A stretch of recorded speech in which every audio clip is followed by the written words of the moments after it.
Hi guys, I'm wearing a different skin today. I am using glasses. I don't really tend to record with glasses on, but I decided that I'm too blind today to not do it, so we will be wearing these for the remaining of the video. Little disclaimer, I'm going to be starting a new series. So if you want to hear more about it, either skip to the end of the video or watch the whole video. Just don't leave before going to the end, because it's a new series that I'm gonna start and I want to talk about it and I want you to hear about it. So yeah, that's my one disclaimer. And now going into the actual content of this video, as the title says, I want to read all of these books this year, mostly because I've had them on my list to read for a bit of time. They are releasing very soon,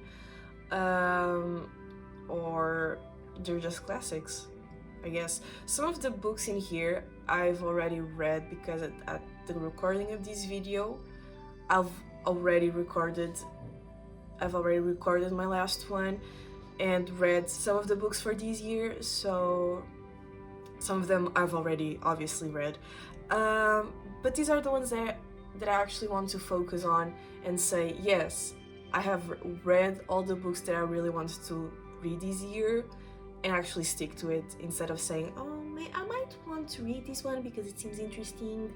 No, I actually want to read these books. So we are starting off with a classic. We have Hazelwood, and honestly, knowing her the way I do, not that I know her personally, but as a reader, I know that she tends to release, at least that's what she did for the last 2 years, 2 to 3 books a year.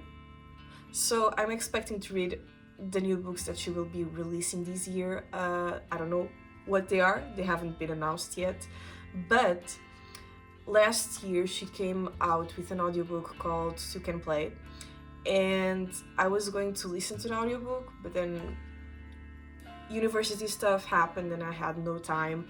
And then she said that this book was getting a physical version, and I thought, I'll just wait for the physical version and actually read it physically. So that's what I'm doing, and it's releasing this February the 10th, so I will be reading it when it releases. And also in December, I think one other audiobook released called Bound. I haven't heard that one, but it's also on my list to listen because I haven't had the time. Now, carrying on to Heather Fawcett, I've been really enjoying her books, especially with the Emily Wilde trilogy. So I am actually going to be finishing the 3rd book because I haven't been able to finish it yet. And she's releasing a new book also this February called Agnes Aubert's Mystical Cat Shelter. It's releasing on the 16th. That piqued my interest quite a lot when I read the synopsis, so I might be reading that one this year. Then we have some of the books that I have already read, which are Ice Planet Barbarians by Dixon. If you don't know, I did a little video about this book and the next one last week, so you might want to check those out. I also read Morning Glory Milking Farm by nascosta, which is also on that video. Very interesting in my opinion.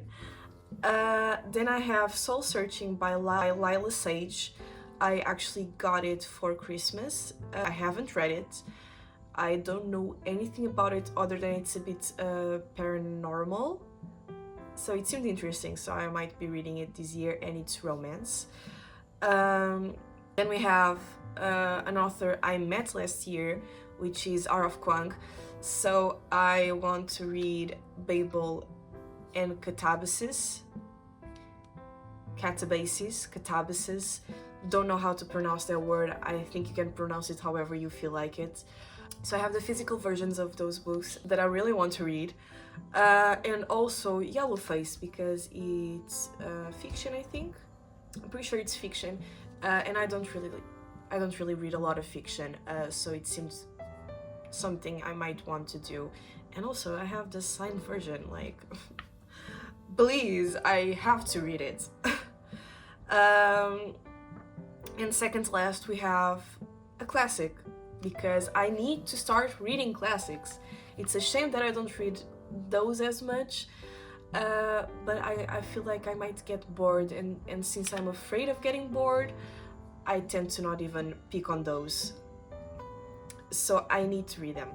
And to start off, I'm going with George Orwell, 1984, for a simple reason, guys. I have actually translated a few pages of the book, and it seemed so interesting. It actually seemed so interesting. So obviously, if I thought it was interesting, I obviously have to read it. So I am reading a classic this year.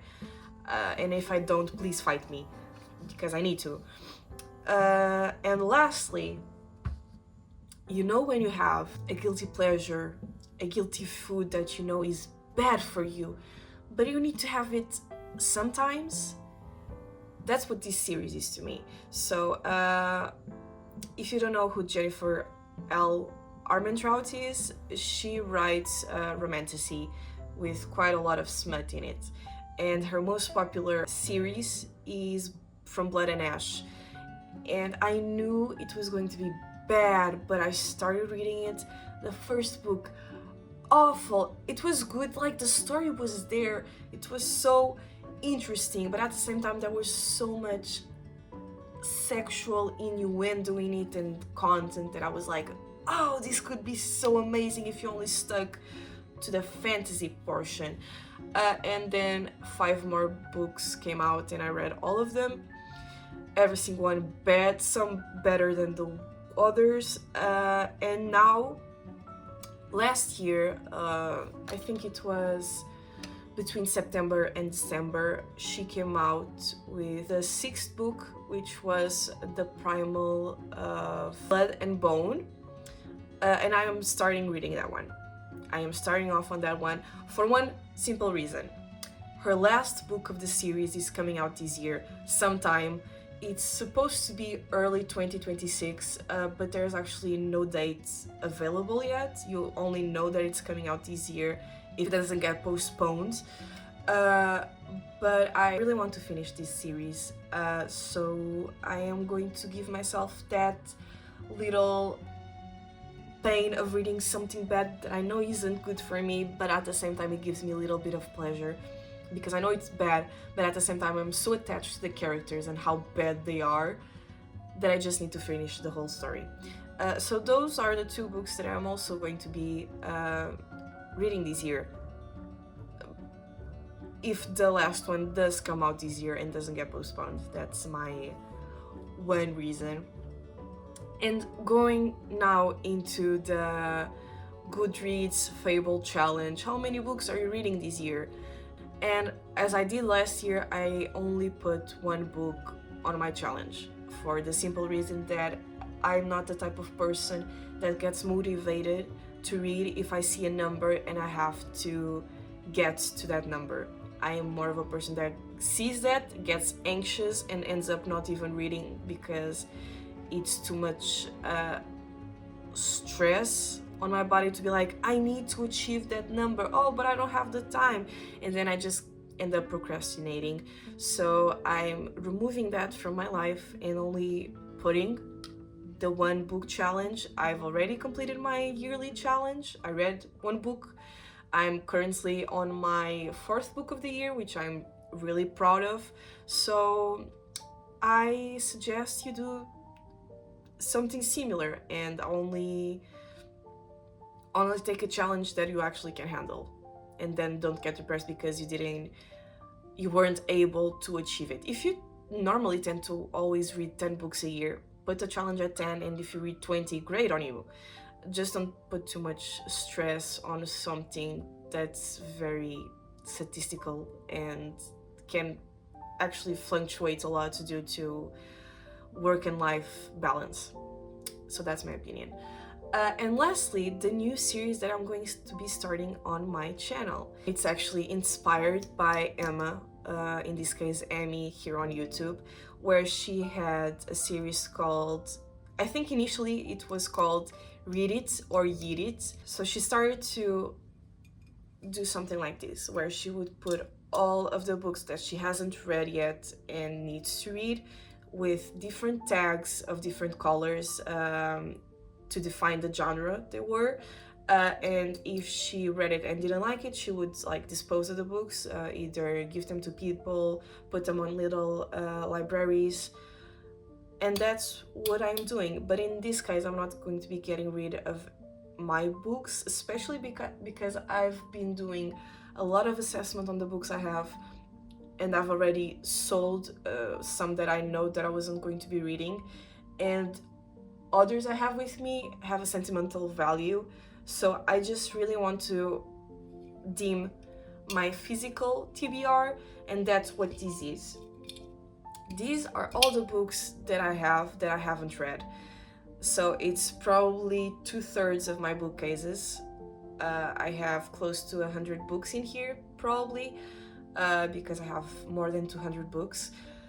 So we're going to be decluttering the size of my IRL TBR list this year. And to start off the challenge, because I just hate myself, we're going to start it right now with a book. And if I get a classic, a Portuguese classic, I'm going to kill myself because I hate those, but I have the physical version and I haven't read those. So, okay, I got one.